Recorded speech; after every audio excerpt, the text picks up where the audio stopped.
History series में आज हम लोग फिर चैप्टर 6 को देखने वाले हैं।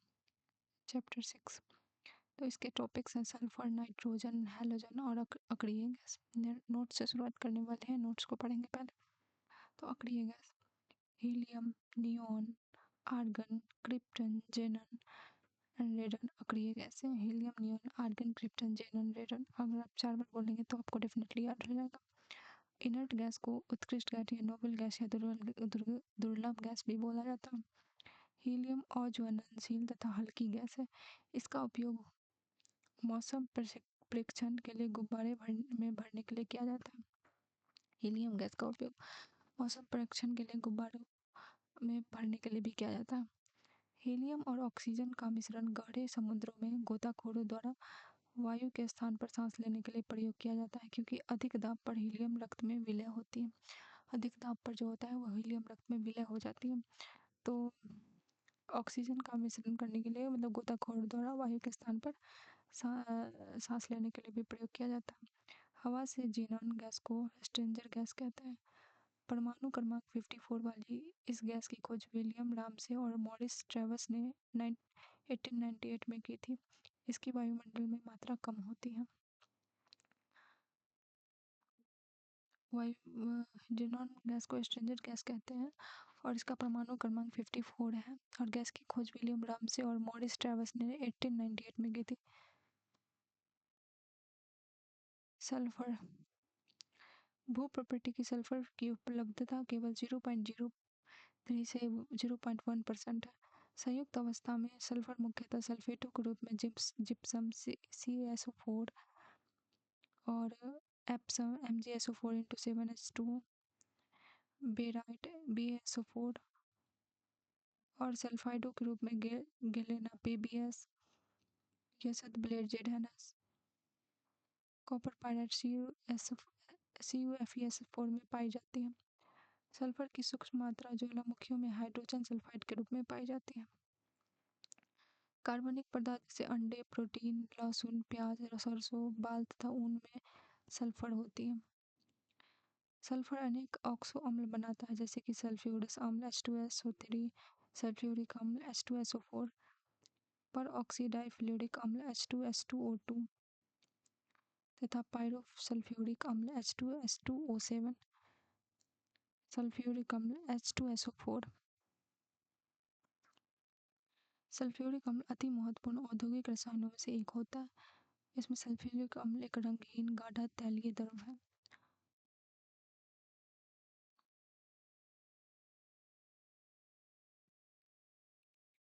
सल्फ्यूरिक अम्ल जो होता है निम्न वाष्पशीलता, प्रबल अम्लीय गुण तथा जल के प्रति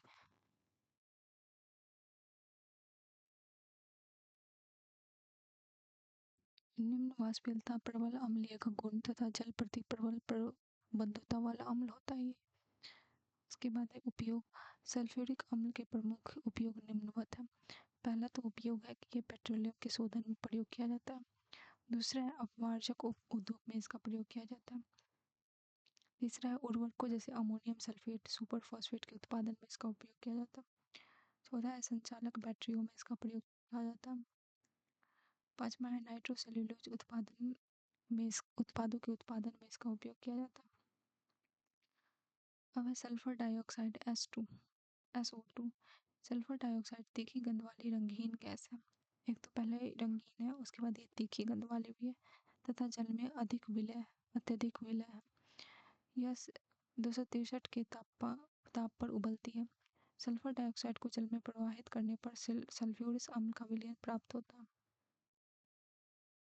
इसका जो उपयोग है सल्फर डाइऑक्साइड के उपयोग निम्नवत है। पहला उपयोग है शर्करा एवं पेट्रोलियम के शोधन में। दूसरा उपयोग है ऊन तथा रेशम के विरंजन में। तीसरा उपयोग है प्रतिक्लोर विष संक्रामक एवं परीक्षक के रूप में। चौथा है सल्फर डाइऑक्साइड से सल्फ्यूरिक अम्ल, सोडियम हाइड्रोजन सल्फाइड तथा कैल्शियम हाइड्रोजन सल्फाइड का उत्पादन होता है।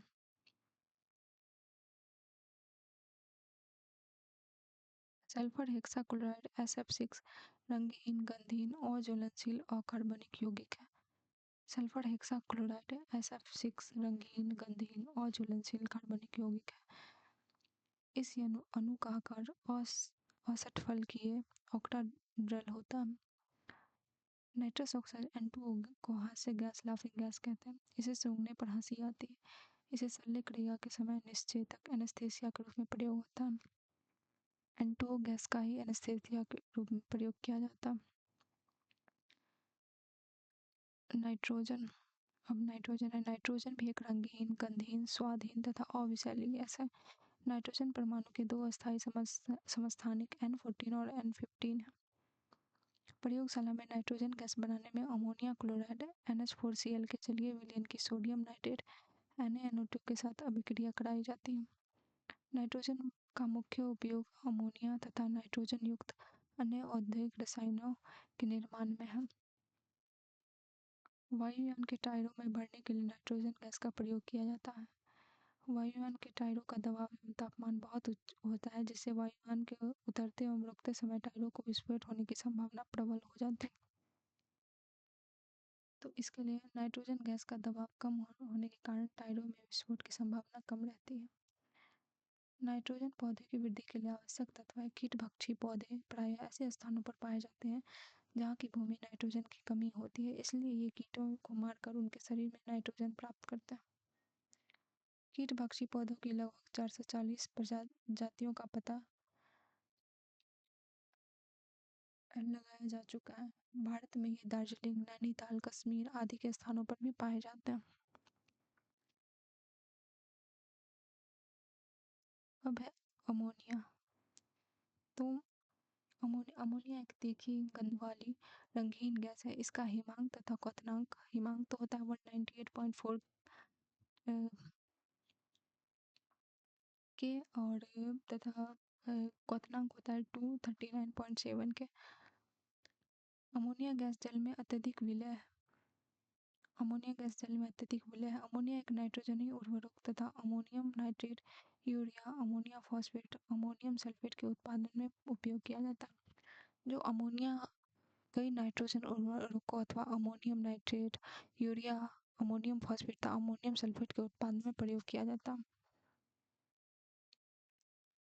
नाइट्रोजन हाइपोनाइट्रस अम्ल H2N2O2, नाइट्रस अम्ल HNO2, नाइट्रिक अम्ल HNO3 जैसे ऑक्सो अम्ल बनाती है।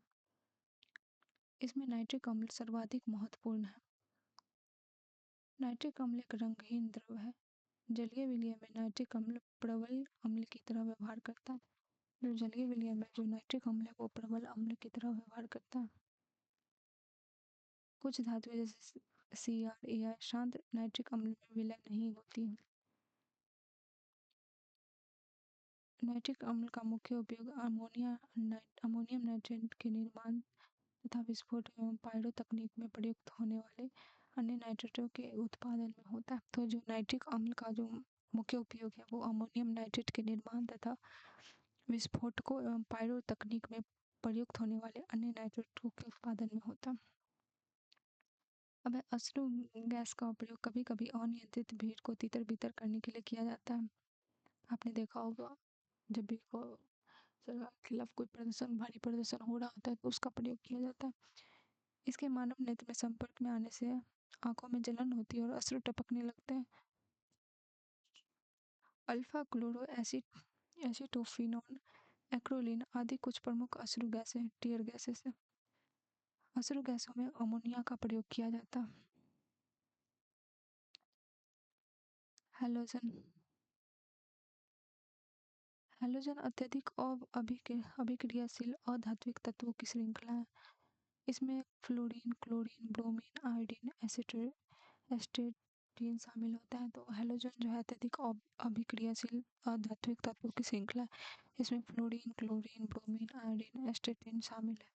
इनमें सर्वाधिक अभिक्रियाशील फ्लोरीन होती है। ब्रोमीन के यौगिकों का उपयोग कीटनाशक के रूप में किया जाता है। फ्लोरीन तथा क्लोरीन बहुलता से उपलब्ध है, जबकि ब्रोमीन एवं आयोडीन कम मात्रा में है। फ्लोरीन और क्लोरीन तो बहुत ज़्यादा है, लेकिन ब्रोमीन और आयोडीन कम मात्रा में उपलब्ध होता है। फ्लोरीन तथा क्लोरीन गैस है। ब्रोमीन एक द्रव है तथा आयोडीन एक ठोस है। सभी हैलोजन रंगहीन होता है, तो ये सभी जो भी हैलोजन है वो सब रंगहीन ही होता है। विकिरण के भिन्न भिन्न क्वांटम अवशोषित करने के कारण भी अलग अलग रंग प्रदर्शित करते हैं। जैसे फ्लोरीन पीला होता है, क्लोरीन हरापन हरापन के लिए हुआ पीला होता है, ब्रोमीन लाल होता है, आयोडीन बैंगनी रंग का होता है। जर्मन स्वीडिश रसायनज्ञ कार्ल विलियम सीले ने 1774 में HCl पर MnO2 की अभिक्रिया द्वारा क्लोरीन की खोज की थी। सीले ने क्लोरीन की खोज की थी 1774 में। अब आप बताइए कि हिस्ट्री में 1774 में मतलब 70s में क्या चल रहा था। मराठा युद्ध, मैसूर युद्ध, ये सब तो आपको याद ही होगा। तो रिवीजन करते रहिए। अगर ऐसा आपको कोई देखता है तो आप हिस्ट्री से भी उसको कनेक्ट करने का कोशिश कीजिए। वर्ष 1810 में ब्रिटिश वैज्ञानिक हम्फ्री डेवी ने इसकी तात्विक प्रकृति को स्थापित किया तथा इसके रंग के आधार पर इसे क्लोरीन नाम दिया। क्लोरीन गैस वायु से 2.5 गुना भारी है। क्लोरीन का उपयोग काष्ठ लुगदी के उत्पादन में, कपास तथा वस्त्रों के विरंजन में, सोने तथा प्लेटिनियम के निष्कर्षण में, कार्बनिक पदार्थों जैसे CCl4, CHCl3, DDT इत्यादि के उत्पादन में, पीने के जल को जीवाणु रहित करने में तथा विषैली गैसों जैसे कि फॉस्जीन COCl2, अश्रु gas CCl3NO2, mustard gas mustard gas में क्या क्या है, तो इसका तो फॉर्मूला बहुत बड़ा है। सी ClCH2 CH2 SCH2 CH2Cl के निर्माण में होता है। अब यहाँ से शुरू होता है प्रश्न कोश देखते हैं। क्वेश्चन नंबर फर्स्ट ही है कि कौन सी नोबल गैस कहलाती है। कौन नोबल गैस कहलाती है? नोबल तो हीलियम। आवर्त सारणी के समूह 18 में 6 तत्व हैं। आवर्त सारणी का जो समूह है उसमें समूह 18 में 6 तत्व है। समूह 18 में 6 तत्व है। आप ऐसे याद रखिए, क्षत्रिक 18, तो समूह 18 में 6 तत्व हैं। Helium, neon, argon, krypton, xenon, रेडन, ये सभी सामान्य ताप पर रासायनिक रूप में अक्रिय गैसें हैं। ये गैसें उत्कृष्ट धातु जैसे कि प्लेटिनियम, गोल्ड समान मुक्त अवस्था में पाई जाती हैं। इनमें रासायनिक क्रियाशीलता का अभाव होता है, अतः इन्हें उत्कृष्ट गैस या नोबल गैस कहते हैं। क्वेश्चन नंबर 2 है, किस गैस की प्रतिशत मात्रा आयतन में वायुमंडल में सबसे कम होता है? तो कार्बन डाइऑक्साइड। वायुमंडल में आयतन की दृष्टि से नाइट्रोजन लगभग 78% पाई जाती है। ऑक्सीजन इस संदर्भ में दूसरा स्थान है, जो वायुमंडल में लगभग 20.95% पाई जाती है। आयतन की दृष्टि से वायुमंडल में आर्गन 0.9% 93%, कार्बन डाइऑक्साइड 0.03% पाई जाती है। क्वेश्चन नंबर 3 है कि वायुमंडलीय वायु में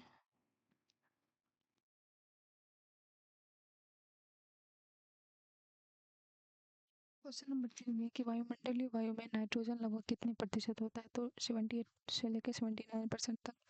कौन गैसीय चक्र नहीं है? H2 गैसीय चक्र। गैसीय चक्र में पदार्थ मुख्यतः भंडार या स्रोत वायुमंडल एवं महासागर में होते हैं। तो गैसीय चक्र में पदार्थ का जो मुख्य भंडार या स्रोत होता है वायुमंडल या महासागर में होता है। तो गैसीय चक्र में कार्बन चक्र है, ऑक्सीजन चक्र है, नाइट्रोजन चक्र है एवं जल चक्र प्रमुख है। H2 चक्र नहीं है। गोताखोरों के सांस लेने संबंधी क्रिया में प्रयोग की जाने वाली गैस कौन सी है? ऑक्सीजन और हीलियम। हीलियम और ऑक्सीजन का मिश्रण गहरे समुद्रों में गोताखोरों द्वारा वायु के स्थान पर सांस लेने के लिए प्रयोग किया जाता है, क्योंकि अधिक दाब पर हीलियम रक्त में कम विलय होता है। हालांकि विभिन्न परिस्थितियों में गोताखोरों द्वारा ऑक्सीजन तथा नाइट्रोजन या ऑक्सीजन, नाइट्रोजन और हीलियम तीनों का प्रयोग भी किया जाता है। क्वेश्चन नंबर 6 है कि गोताखोरों द्वारा गहरे समुद्र में सांस लेने के लिए ऑक्सीजन के साथ किस गैस को मिश्रित किया जाता है? तो हीलियम को मिश्रित किया जाता है ऑक्सीजन के साथ। क्वेश्चन नंबर 7, गहरे समुद्र के गोताखोर निम्न में से किस एक गैस मिश्रण का प्रयोग करते हैं? तो किस एक गैस मिश्रण का प्रयोग करते हैं? तो हीलियम और ऑक्सीजन इसका प्रयोग करते हैं। क्वेश्चन नंबर 8, सल्फर हेक्साक्लोराइड अणु का आकार कौन सा होता है?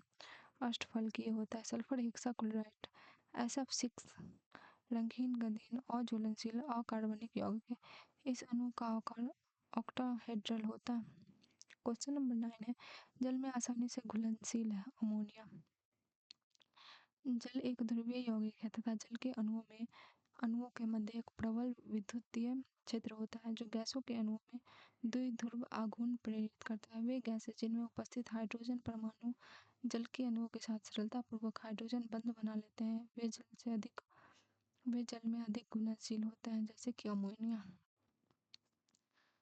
वे गैस जिनमें उपस्थित नाइट्रोजन परमाणु जल के अणुओं के साथ सरलतापूर्वक हाइड्रोजन बॉन्ड बना लेते हैं, वे जल में अधिक घुलनशील होते हैं, जैसे कि अमोनिया।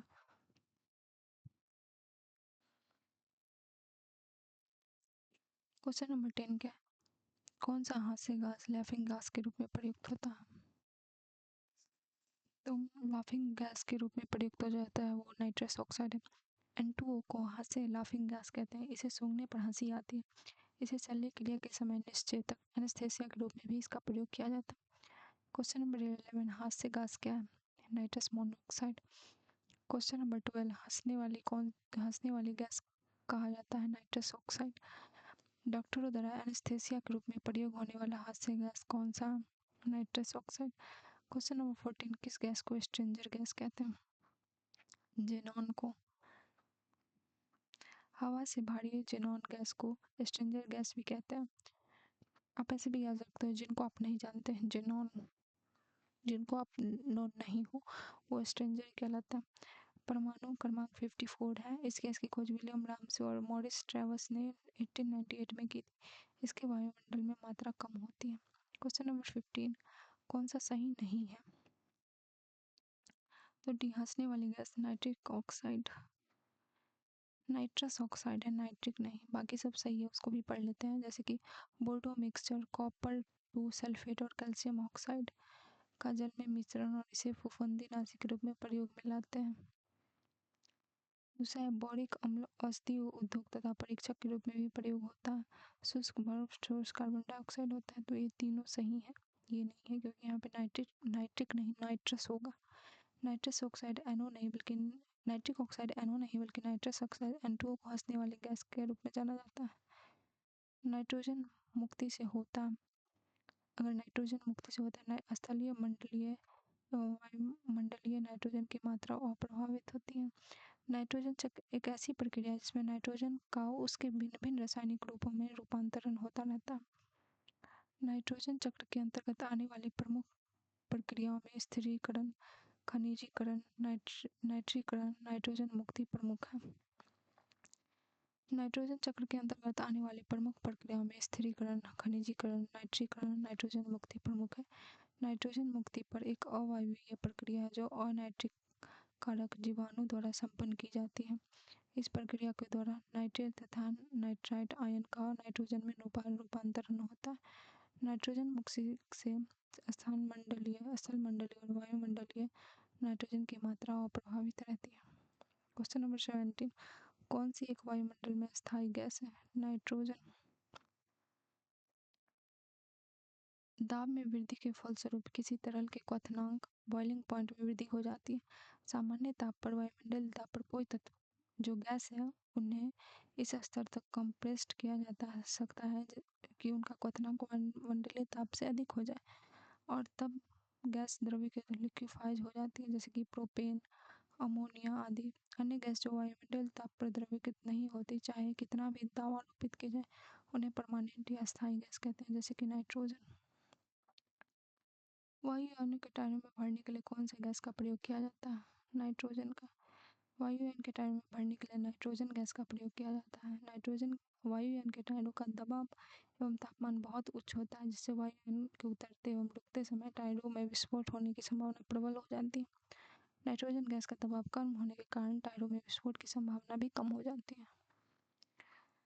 19 है, किस तत्व की कमी को पूरा करने के लिए कीट भक्षी पौधे कीटों को पकड़ते तथा उनका भक्षण करते हैं? नाइट्रोजन। नाइट्रोजन पौधे की वृद्धि के लिए आवश्यक तत्व है। कीट भक्षी पौधे प्रायः ऐसे स्थानों पर पाए जाते हैं जहाँ की भूमि में नाइट्रोजन की कमी होती है, इसलिए ये कीटों को मारकर उनके शरीर में नाइट्रोजन प्राप्त करते हैं। कीट भक्षी पौधे की लगभग 440 जातियों का पता लगाया जा चुका है, जो कि ये पौधे दार्जिलिंग, नैनीताल, कश्मीर आदि में स्थान में पाए जाते हैं। कीट भक्षी पौधे जिस मृदा में उगते हो उनसे उसमें कमी रहती है नाइट्रोजन की। कीट भक्षी पौधे प्रायः ऐसी भूमि उगते हैं जहाँ नाइट्रोजन अभाव होता है। ये पौधे अपनी नाइट्रोजन की आवश्यकता पृथ्वी से नाइट्रोजन युक्त पदार्थों को अवशोषित करके पूरा नहीं कर पाते। ये पौधे अपनी नाइट्रोजन की आवश्यकता कीटों को पकड़कर तथा उनका पाचन करके पूरा कर सकते हैं। इसके लिए इनमें पोषण विधियाँ विकसित होती हैं। उदाहरण है प्रिथिस, डायोनिया, ड्रोसेरा, यूट्रिकुलेरिया। सामान्यतः गुब्बारे में कौन सी गैस भरी जाती है? हीलियम। सामान्यतः गुब्बारे में हीलियम गैस भरी जाती है। वायु भरे गुब्बारे में हीलियम को हाइड्रोजन की अपेक्षा वरीयता दी जाती है क्योंकि वायु में भरे गुब्बारे में हीलियम को हाइड्रोजन की अपेक्षा हीलियम को हाइड्रोजन से ज़्यादा वरीयता दी जाती है क्योंकि वायु के साथ विस्फोटक मिश्रण नहीं बनाता। हीलियम जो है वायु के साथ विस्फोटक मिश्रण नहीं बनाता। हाइड्रोजन अत्यधिक ज्वलनशील गैस है तथा वायु की ऑक्सीजन के साथ विस्फोटक रूप से अभिक्रिया करती है। हीलियम गैस की गुब्बारे को उठाने की शक्ति हाइड्रोजन गैस की शक्ति का 92% भाग है। परंतु हीलियम गैस के अकड़ी और अज्वलनशील होने के कारण इसे वायु गुब्बारे से में प्रयुक्त किया जाता है। मतलब हाइड्रोजन गैस जो है वो गुब्बारे को उठा सकती है 92% ज़्यादा हीलियम से, लेकिन क्योंकि हीलियम ऑक्सीजन के साथ अभिक्रिया करके ज्वलनशील हो जाता है, इसी के लिए हम हीलियम को ज़्यादा वरीयता देते हैं। अश्रु गैस क्या है? क्लोरीन है अश्रु गैस। अश्रु गैस का प्रयोग कभी कभी अनियंत्रित भीड़ को तीतर बीतर करने के लिए भी किया जाता है। इसके मानव नेत्र में संपर्क में आने से आंखों में जलन होती है तथा अश्रु टपकने लगते हैं। Alpha chloroacetophenone, alpha chloroacetophenone, 2 chloro benzo malononitrile, acrolein आदि कुछ प्रमुख अश्रु गैसें हैं। अश्रु गैसों में क्लोरीन का प्रयोग किया जाता है। निम्न गैस अश्रु गैस की तरह काम में लेते हैं। Cl2। 25 मृत मछली से निकलने वाली दुर्गंध किन यौगिकों के कारण होती है? अमीनो यौगिक।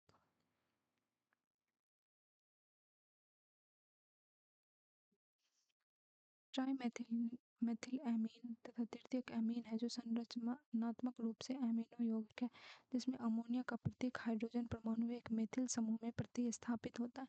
मृत मछलियों से निकलने वाली दुर्गंध इन्हीं यौगिकों की उपस्थिति के कारण होता है। 26 निम्नलिखित में कौन सा सामान्य ताप पर ठोस अवस्था में रहता है? सामान्य ताप पे ठोस अवस्था में रहता है आयोडीन, क्योंकि ब्रोमीन तो मतलब द्रव में रहता है, क्लोरीन भी। एसटीपी पर फ्लोरीन गैस है, ब्रोमीन द्रव है, जबकि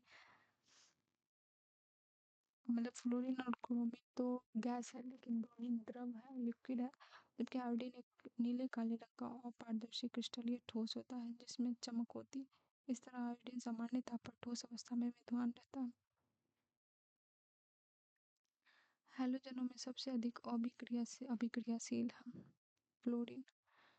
हैलोजन अत्यधिक अभिक्रियाशील अधात्विक तत्वों की श्रृंखला इनमें फ्लोरीन, क्लोरीन, ब्रोमीन, आयोडीन, एस्टोनिन इनमें सर्वाधिक अभिक्रियाशील फ्लोरीन ही है। ब्रोमीन होता है ब्रोमीन एक लाल द्रव है। ब्रोमीन गाढ़ा भूरा रंग धारित तीक्ष्ण गंध वाला वाष्पशील द्रव है। ब्रोमीन का परमाणु क्रमांक 35 होता है तथा यह कमरे के ताप पर द्रव अवस्था में रहता है। ब्रोमीन आवर्त सारणी के समूह 17 का सदस्य है। ब्रोमीन 17 आप ऐसे याद रख सकते हो कि माई ब्रो टर्न्स 17 दिस ईयर, किसी तरह भी, जैसे जिसे हैलोजन वर्ग के नाम से भी जाना जाता है। सामान्य ताप पर निम्नलिखित में कौन सा तत्व द्रव के रूप में पाया जाता है? तो ये ब्रोमीन है। कमरे के मानक तापमान अर्थात केवल ब्रोमीन एवं मरकरी द्रव के रूप में पाए जाते हैं। यद्यपि सीजियम, रुबिडियम, फ्रेंसियम और गैलियम कमरे के तापमान पर उससे कुछ अधिक तापमान पर द्रव अवस्था में भी परिवर्तित हो जाते हैं, लेकिन कुछ ज़्यादा लगता है बट हो जाते हैं। लेकिन अगर ऑप्शन में रहेगा तो हम ब्रोमीन ही टिक करेंगे। वह हैलोजन जिसका उपयोग पीराहारी की तरह किया जाता है वो है ब्रोमीन। ब्रोमीन के यौगिकों का उपयोग कीटनाशक के रूप में किया जाता है। 31 कौन सा एक विद्युत मंद का चालक नहीं है? तो सीलियम। बाकी फास्फोरस, ब्रोमीन और सल्फर है, सीलियम नहीं है। ये एक अलग सा क्वेश्चन लग रहा है मुझे। विद्युत का चालन धात्विक गुण है। किसी वर्ग में नीचे की ओर जाने पर धात्विक प्रकृति बढ़ती है। मतलब आप जैसे ऊपर से नीचे आते हो, धात्विक प्रकृति बढ़ जाती है।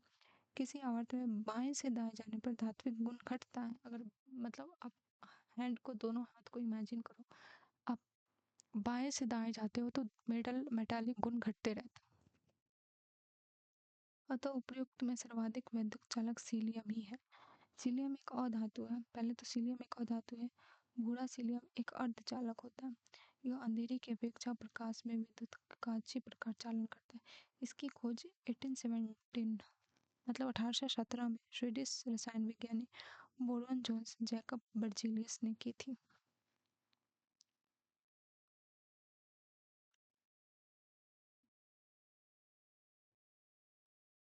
अब है क्वेश्चन नंबर 32। प्रतिदीप्त नली में सर्वाधिक सामान्यतः प्रयोग होने वाली वस्तु कौन सी है? तो पारा, वाष्प और आर्गन।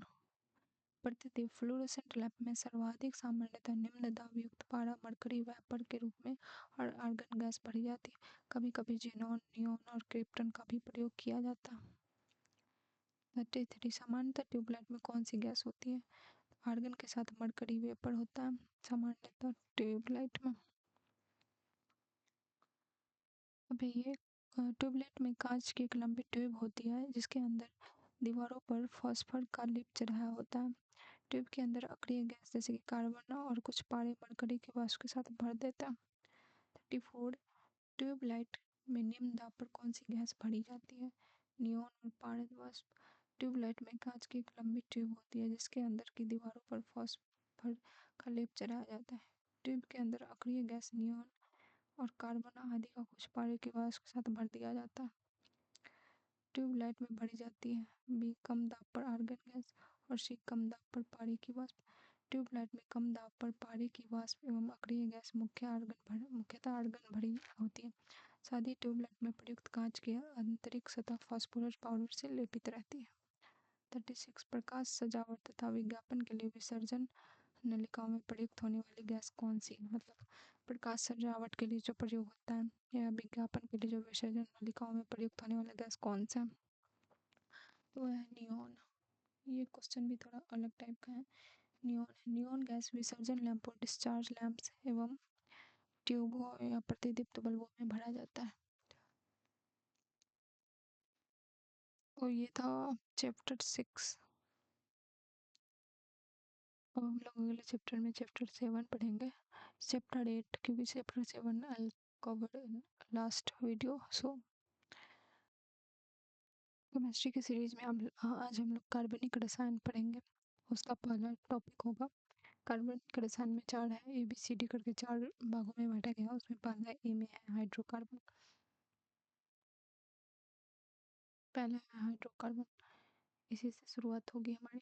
तो लेट्स गेट स्टार्टेड। नोट से ही शुरू करेंगे। तो हाइड्रोकार्बन कार्बन केवल कार्बन और हाइड्रोजन के यौगिक होते हैं। हाइड्रोकार्बन जो होता है केवल कार्बन एवं हाइड्रोजन के यौगिक होते हैं। हाइड्रोकार्बन मुख्यतः कोल पेट्रोलियम से प्राप्त होता है जो ऊर्जा का मुख्य स्रोत है। तो बेसिकली जो हाइड्रोकार्बन होता है वो कोल एवं पेट्रोलियम से प्राप्त होता है। सेल रसायन पेट्रोकेमिकल्स अनेक महत्वपूर्ण व्यावसायिक उत्पादों के निर्माण के लिए मुख्य प्रारंभिक पदार्थ है। जो सेल रसायन है वो व्यावसायिक उत्पादों के निर्माण के लिए मुख्य प्रारंभिक पदार्थ है। घरेलू ईंधन तथा स्वचालित वाहनों के लिए प्रमुख ऊर्जा स्रोत द्रवित petroleum gas, LPG liquefied petroleum gas तथा संपीड़ित प्राकृतिक gas CNG compressed natural gas है जो पेट्रोलियम से प्राप्त किए जाते हैं। संरचना के आधार पर हाइड्रोकार्बन को विपरीत श्रृंखला संतृप्त एल्केन, असंतृप्त एल्कीन और एल्काइन और चक्रीय एलिसाइक्लिक तथा एरोमेटिक वर्गों में वर्गीकृत किया गया है। हाइड्रोकार्बन का उपयोग पॉलीथीन, पॉलीप्रोपेन, पॉलीथीन, पॉलीप्रोपेन, पॉलीस्टाइरीन आदि बहुलकों में के निर्माण में किया जाता है। जो हाइड्रोकार्बन का जो उपयोग होता है पॉलीथीन, पॉलीप्रोपेन, पॉलीस्टाइरीन आदि के बहुलकों के निर्माण में किया जाता है। उच्च अनुभार वाले हाइड्रोकार्बनों का उपयोग पेंट में विलायक के रूप में और रंजक तथा औषधियों के निर्माण में प्रारंभिक पदार्थ के रूप में किया जाता है। संतृप्त हाइड्रोकार्बन में कार्बन कार्बन तथा कार्बन हाइड्रोजन एकल आबंध होते हैं। यदि विभिन्न कार्बन परमाणु आपस में एकल आबंध में से जुड़कर विपरीत श्रृंखला बनाते हैं तो उन्हें एल्केन कहते हैं। जैसे कि यदि विभिन्न कार्बन परमाणु आपस में एकल आबंध से जुड़कर विपरीत श्रृंखला बनाते हैं तो उन्हें एल्केन कहते हैं। यदि कार्बन परमाणु विपरीत श्रृंखला या वलय का निर्माण करते हैं तो उन्हें साइक्लोएल्केन कहा जाता है।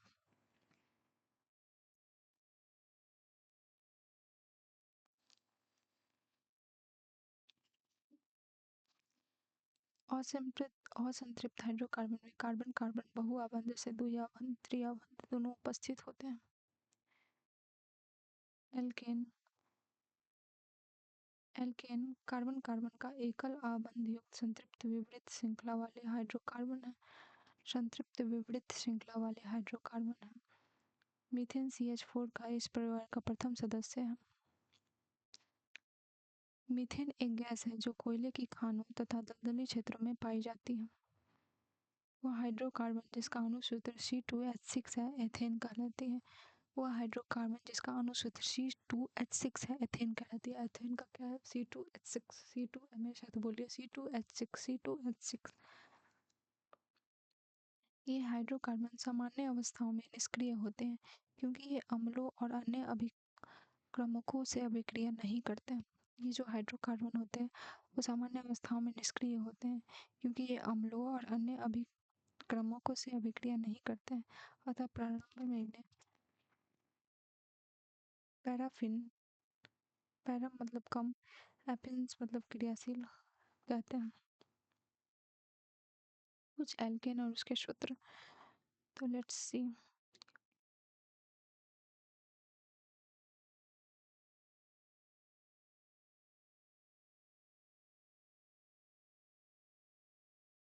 कुछ एल्केन और उसके सूत्र हैं इस तरह।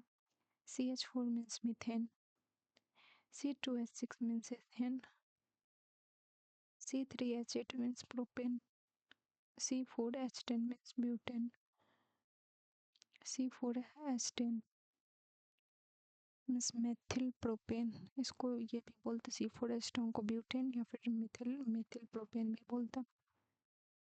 C5H12 पेंटेन, C5H12 इसको मेथिल ब्यूटेन भी बोलते हैं। C5H12 इसको 2,2-डाइमिथिल प्रोपेन भी बोलते हैं। C6H14 hexane, C7H16 heptane, C8H18 octane, C9H20 नोनेन, C10H22 decane, C20H42 आइकोसेन, C20H42 आइकोसेन। इन सबके गुणधर्म, जो एल्केन अणुओं में CC तथा CH आबंध के सहसंयोजक गुण तथा कार्बन एवं हाइड्रोजन परमाणु की विद्युत ऋणात्मकता में बहुत कम अंतर के कारण लगभग सभी एल्केन अध्रुवीय होते हैं। इसके मध्य दुर्बल वैन डर वाल्स बल पाए जाते हैं। दुर्लभ बलों के कारण एल्केन श्रेणी के प्रथम 4 सदस्य C1 से C4 तक गैस, C5 से C17 तक द्रव तथा C18 या उससे अधिक कार्बन युक्त एल्केन 298K पर ठोस होते हैं। ये रंगहीन तथा गंधहीन होता है। जो एल्केन ग्रुप होता है वो रंगहीन तथा गंधहीन दोनों ही होता है। अम्ल क्षारक, ऑक्सीकारक, ऑक्सीकर्मक एवं अपचयन कर्मक पदार्थों के प्रति एल्केन सामान्यतः निष्क्रिय होता है। जो अम्ल या क्षारक है या ऑक्सीकरण या ऑक्सीकारक है या अपचायक अपचयन क्रमक है पदार्थ के प्रति एल्केन जो होता है वो निष्क्रिय होता है, उसके साथ कोई भी क्रिया नहीं करता है। एल्कीन्स तो एलिफैटिक असंतृप्त हाइड्रोकार्बन जिनमें कार्बन कार्बन युग्म बंध उपस्थित होता है ओलिफन या एल्कीन कहलाते हैं। एल्कीनों का सामान्य सूत्र CnH2n होता है। CnH2n एल्कीनों का सामान्य सूत्र होता है CnH2n CnH2n। Ethylene ethene C2H4 सबसे सरल एल्कीन है। एथिलीन जो होता है या फिर एथीन होता है C2H4 सबसे सरल एल्कीन है। C2H4 सबसे सरल एल्कीन है। एल्कीनों के सूत्र और उसका नाम क्या है? तो इसमें एक अणु सूत्र है और उनका साधारण नाम है। तो इसमें C2H4 एथिलीन है, इथाइलिन है, एथिलीन है C2H4 एथिलीन है C2H4 एथिलीन है। C3H6 प्रोपिलीन है, जो C3H6 है वो प्रोपिलीन है। और जो C4H8 है वो ब्यूटिलीन है, अल्फा ब्यूटिलीन है। अब नेक्स्ट है एथिलीन। एथिल अल्कोहल को सांद्र सल्फ्यूरिक अम्ल के आधिक्य के साथ 170 से 180 डिग्री ताप पर गर्म करने से एथिलीन बनती है। जो एथिल अल्कोहल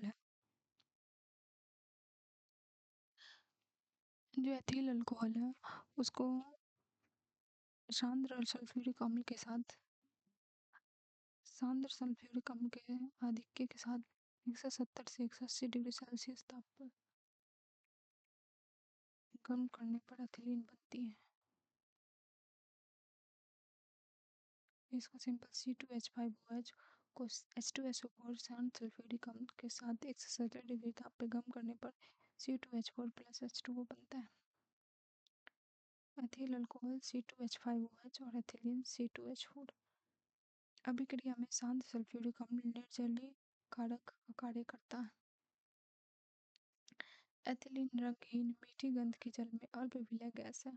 एक तो ये गंधहीन भी है, मीठी गंध की जल में अल्प विलय गैस है, इसे सूंघने से बेहोशी आ जाती है। एथिलीन का अनुपात 28 होता है। एनटीपी पर इसका घनत्व 1.25 ग्राम प्रति लीटर है। एथिलीन का क्वथनांक 1 से 5 डिग्री सेल्सियस है। अब एथिलीन का उपयोग क्या क्या है? तो एथिलीन का उपयोग फलों को कृत्रिम रूप से पकाने में होता है। ये क्वेश्चन पीवाईक्यू में बीपीएससी के पीवाईक्यू में मैंने कितनी बार देखा है, बहुत बार देखा है। एथिलीन निश्चेतक एनेस्थेटिक के रूप में भी प्रयोग किया जाता है। और ये पिछले चैप्टर में मैंने पढ़ा था कि मतलब एक और था जिसको एनेस्थेसिया के रूप में प्रयोग किया जाता था, उस गैस का नाम था, मैं तो भी ध्यान नहीं आ रहा बट आप चेक कर लीजिएगा। एथिलीन का उपयोग पॉलीथीन के बनाने में भी होता है। एथिलीन का उपयोग पॉलीथीन बनाने में भी होता है। एथिलीन मास्टर गैस बनाने में भी प्रयुक्त होता है।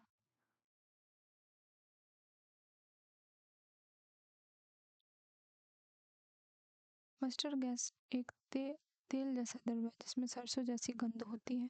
इसकी वाष्प चमड़ी पर फफूंदी डाल देती है तथा फेफड़ों और शरीर के अन्य भागों पर घातक प्रभाव डालती है। इस गैस का उपयोग युद्ध में किया जाता है। नेक्स्ट है अल्काइंस। एलिफैटिक और संतृप्त हाइड्रोकार्बन जिनमें कार्बन कार्बन त्रिक होता है एल्काइन या एसिटिलीन कहलाते हैं। एल्काइन श्रेणी सामान्य सूत्र होता है CnH2n-2। इस श्रेणी का प्रथम सदस्य है एसिटिलीन एथाइन CH इसका बॉन्ड है। नेक्स्ट है एसिटिलीन। कैल्शियम कार्बाइड जल से क्रिया करने पर एसिटिलीन बनाती है। जो कैल्शियम कार्बाइड है अगर आप उसको जल से क्रिया कराते हो तो एसिटिलीन बनाती है। CaC2 plus 2H2O tends to CH CH plus CSOH का होल 2। एसिटिलीन के गुण एसिटिलीन रंगहीन गंधहीन जल में अल्प विलय gas BP -82 degree 84 degree Celsius. अशुद्ध एसिटिलीन से लहसुन जैसी गंध आती है। एसिटिलीन वायु में कुछ हल्की होती है। संपीड़ित एवं द्रवित एसिटिलीन भयंकर विस्फोटक है। जो संपीड़ित और द्रवित एसिटिलीन होता है वो भयंकर विस्फोटक होता है। एसिटिलीन और वायु या ऑक्सीजन के मिश्रण को प्रज्वलित करने पर अति प्रचंड विस्फोट होता है। एसिटिलीन का उपयोग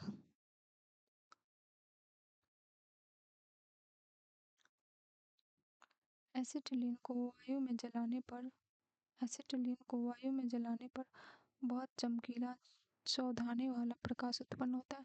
अगर हम एसिटिलीन को वायु में जलाते हैं तो बहुत ज़्यादा चमकीला चौधाने वाला, मतलब एकदम आँख ऐसे झिलमिल हो जाए ऐसा प्रकाश आता है। एसिटिलीन ज्वाला की प्रतिदीप्त क्षमता इल्यूमिनेटिंग पावर बहुत अधिक होने के कारण एसिटिलीन का उपयोग कार्बाइड लैंपों में प्रदीपक गैसों के रूप में किया जाता है।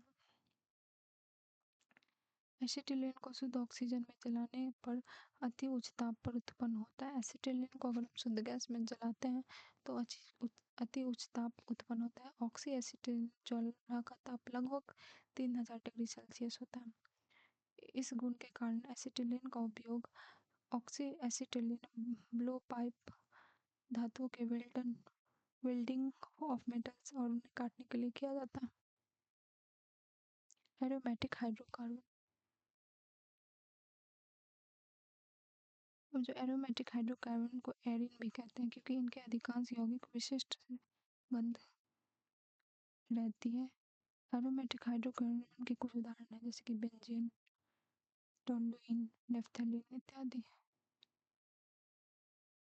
बेंजीन बेंजीन को सर्वप्रथम माइकल फैराडे ने 1825 में से प्राप्त किया था। बेंजीन का सूत्र C6H6 है जो असंतृप्तता दर्शाता है। जर्मन वैज्ञानिक फ्रेडरिक ऑगस्टस के कुल ने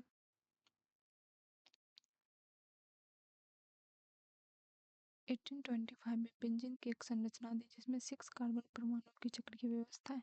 उनमें एकांतर क्रम में द्वि अवबंध है तथा प्रत्येक कार्बन में से एक हाइड्रोजन परमाणु जुड़ा हुआ है। बेंजीन को व्यापारिक रूप से कोलतार से प्राप्त किया जाता है। व्यापारिक रूप से उसे कोलतार से भी प्राप्त किया जाता है।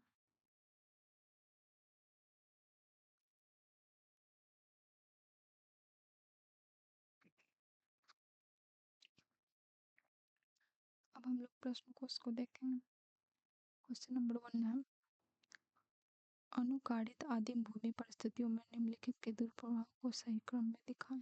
तो पहला है मीथेन, उसके बाद हाइड्रोजन साइनाइड, नाइट्राइल, फिर अमीनो अम्ल है। अनुकारित मतलब स्टिमुलेटेड प्रीमेटिव अर्थ कंडीशन में रसायनों के दुष्प्रभाव का सही क्रम है। मीथेन सबसे ज़्यादा दुष्प्रभाव डालता है, उसके बाद हाइड्रोजन सल्फाइड का स्थान होता है, उसके बाद नाइट्राइल, उसके बाद अमीनो अम्ल है।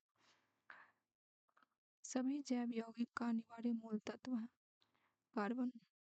संसार के सभी जैव पदार्थ कार्बनिक यौगिक के बने होते हैं। कार्बनिक यौगिक में कार्बन अनिवार्यतः पाया जाता है।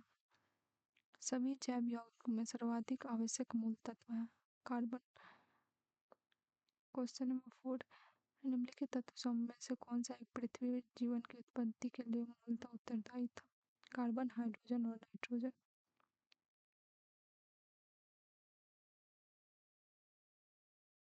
जीव विज्ञानी जीवन के लिए जिन 6 पदार्थों को जरूरी मानते हैं वे carbon, hydrogen, nitrogen, oxygen, phosphorus और सल्फर है। Carbon, hydrogen, nitrogen, oxygen, phosphorus और सल्फर।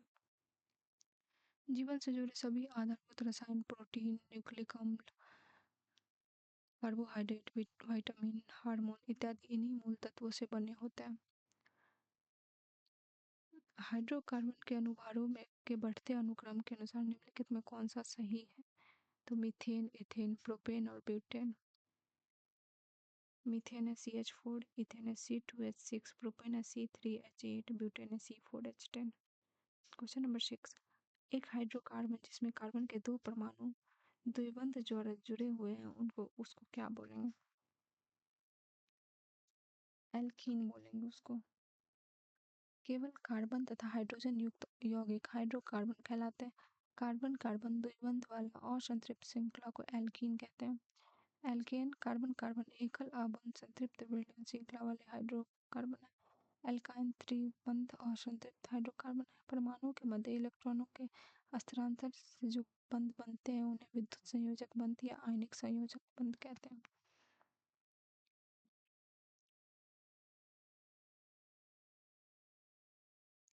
सी क्वेश्चन नंबर 7 है, सिगरेट लाइटर में निम्नलिखित में कौन सी गैस प्रयुक्त होती है?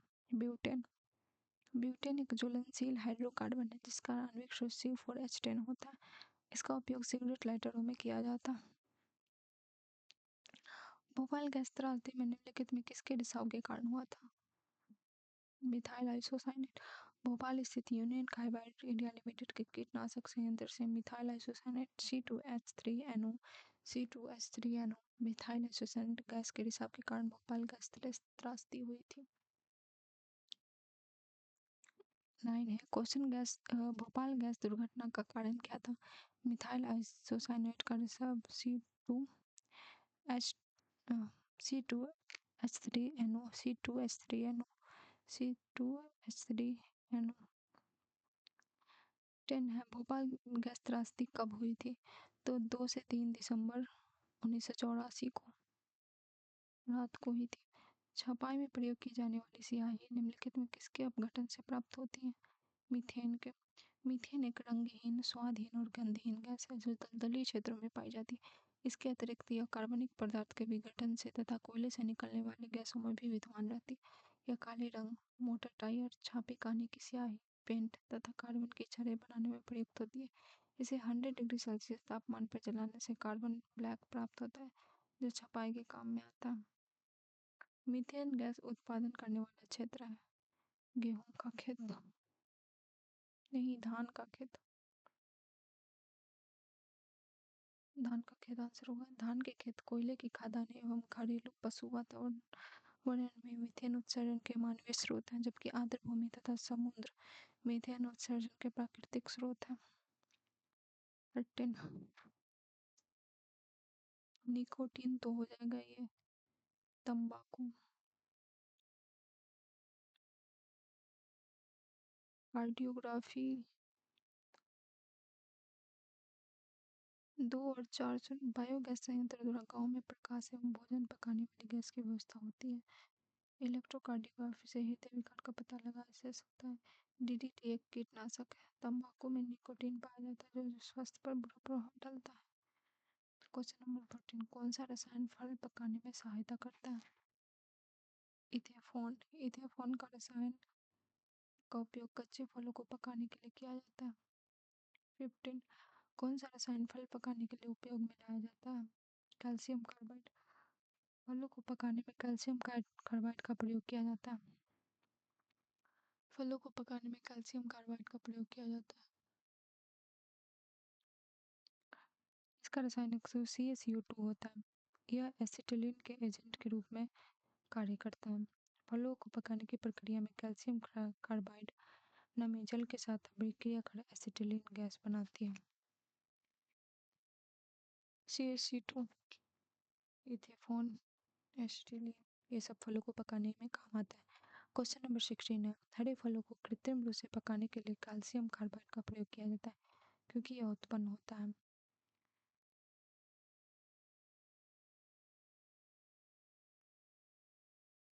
क्योंकि यह उत्पन्न करता है एसिटिलीन। 17, निम्नलिखित में कौन सा फलों को पकाने में बढ़ावा देता है? एथिलीन। एथिलीन गैस का उपयोग कच्चे फलों को पकाने में किया जाता है। जो एथिलीन गैस है उसका उपयोग कच्चे फलों को पकाने में किया जाता है। निम्नलिखित गैस मिश्रणों में कौन सा गैस वेल्डिंग के लिए प्रयुक्त किया जाता है? ऑक्सीजन तथा एसिटिलीन। गैस वेल्डिंग के लिए ऑक्सीजन और एसिटिलीन का मिश्रण सर्वाधिक प्रचलित है। 19, वेल्डिंग में प्रयुक्त होने वाली गैस कौन सी है? ऑक्सीजन और एसिटिलीन। एसिटिलीन के बारे में विचार कीजिए। वेल्डन उद्योग में इसका उपयोग होता है। ऑफ कोर्स यह प्लास्टिक का निर्माण करने में उपयुक्त एक कच्चा माल है। That I don't know but है। थर्ड है, सिलिकॉन कार्बाइड और पानी का मिश्रण कर इसकी सुगमता से प्राप्ति होती है। बिल्कुल नहीं, ये थर्ड तो गलती है, तो 1 2 सही हो जाएगा। एसिटिलीन को एथेन C2H2 भी कहते हैं। इसका प्रयोग वेल्डिंग में किया जाता है। इसके द्वारा क्लोरोइथेन का निर्माण किया जाता है जो प्लास्टिक निर्माण हेतु कच्चे माल के रूप में प्रयोग होता है। कैल्शियम कार्बाइड और पानी का मिश्रण एसिटिलीन की सुगमता से प्राप्ति होती है। बेंजीन के लिए निम्न में से कौन सा सत्य है? कथन सत्य है। इसमें 12 सिग्मा और 3 पाई बंद होते हैं। 12 सिग्मा और 3 पाई बंद होते हैं।